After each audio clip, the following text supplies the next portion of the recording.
अरे बाबा इतने सारे कुत्ते काट लिया रे बाबा, अब मैं प्रोग्राम कैसे देखूंगा? अरे बाबा मेरे 4 छोटे छोटे बच्चे हैं, 2 बड़ी बड़ी बीवी है। अरे बाबा रे बाबा, एक बच्चा तो मेरे गोद में भी है। और वो गोद वाला बच्चा किस प्रकार से रो रहा है?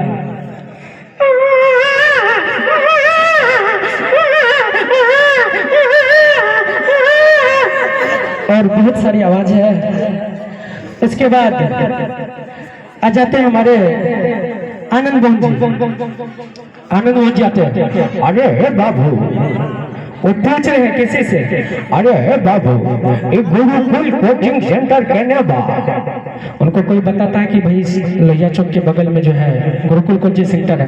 अरे बाबू ये जाए के बा हमरा प्रोग्राम देखेंगे बा, प्रोग्राम सुनिए कि बहुत नीक प्रोग्राम हो रहा बा, एक बार जोरदार ताली बजाइए आप लोग। उसके बाद